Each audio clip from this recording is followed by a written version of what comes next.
My name is Merritt. I'm making this video to share with you how I made a 6-string pretty pink Strat sound like a gnarly 8-string. If you want to follow along with the stems and DIs, you can find them in the Rock and Metal Creators Discord, or you can purchase them on my Patreon. Without further ado, let's get started.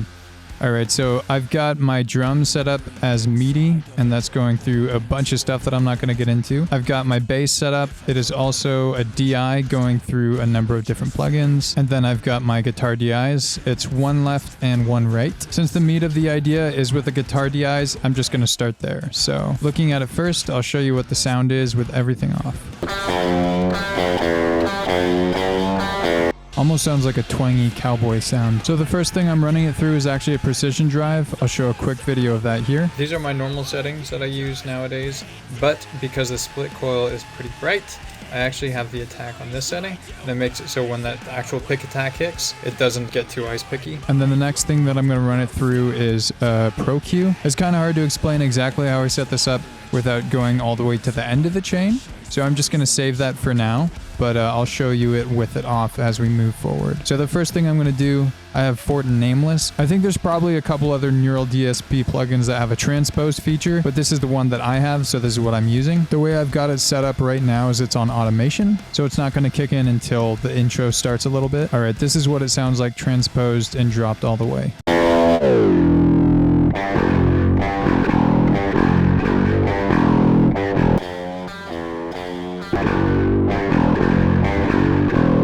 Pretty wild if you haven't done this before. So now that we have that sound, I'll show you what it sounds like through the Fortin Nameless and through the cab, and I'll show you why I decided to end up going with the Omega Granifier plugin instead for this. So let's do that. I'm going to turn the IR on over here, and just to give you guys some insights really quick, the IR I'm using is the Bogren Downtune, the Coloscope for this. Alright, so this is what it sounds like with the Fortin Nameless.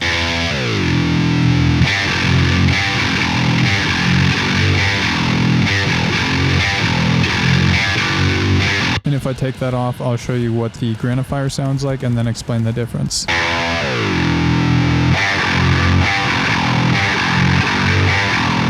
So the Nameless is really good at taking a thick source tone and thinning it off, making it sound more clangy, kind of making a really low-tuned thing sound absolutely nasty. The only difference with this is it's a Strat on a single coil that's being dropped, so it's already punchy and scooped. It just needs to be a little bit thick. What I found using the Neural DSP plugins as well as the amp is I just really prefer the Granifier for its thickness.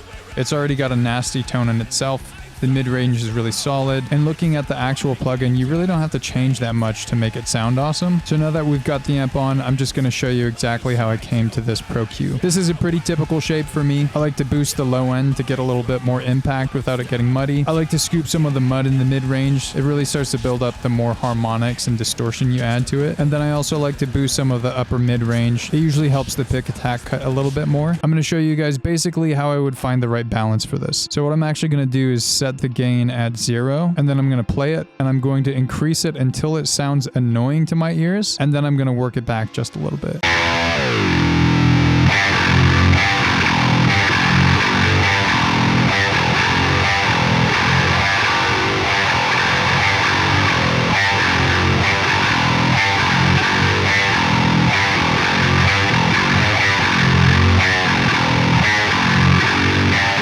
So the biggest thing I'm looking out for with that is basically how metallic and clangy can I get it to sound before it just sounds way too harsh and annoying. So moving on to the cab, I already showed it's got the Coloscope. And I also use IRDX core. This can help brighten an amp and make it cut a little bit better, especially if it's not already too bright. An example of this, I like to use it on the Granifier, but I don't like to use it on the PV Invective because that one's already a bag of bees. And then I've got Subtractive Pro Q on this. Basically what I'm doing with this is I've got a high pass at 90 Hertz. I've got a low pass at 14K. I've got a series of notches that I find to be a little obnoxious. And then I got a couple of scoops in the low mid-range. This is going to be for mud, and a little bit in the upper mid-range to help with the brightness cutting through. This is with it off.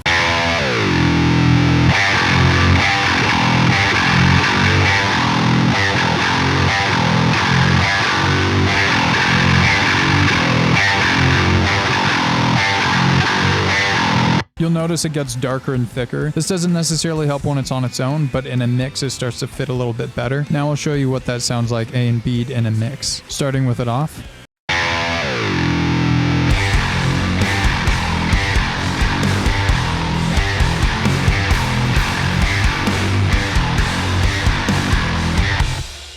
it really starts to tame that harshness a little bit. Moving forward, now that there's an actual mix going on, I'll show you what's going on here. So I've got Soothe. This is going to help with the upper mid-range harshness a little bit.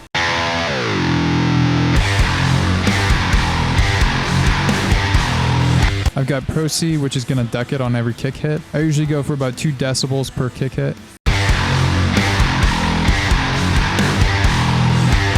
But you can do more or less depending on how intense you want it to be. I've also got a Pro MB for the low end so it doesn't get too cloudy in the mix. That usually jumps on if the notes are really low or if there's a lot of palm muting. Lastly, I've got a gate which pretty much silences the noise after I'm playing. Now I'm going to add the master chain.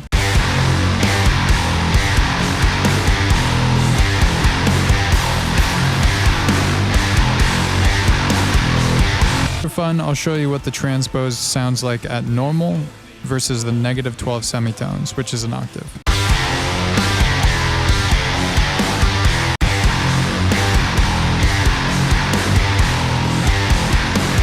That's pretty much it. Join my Discord.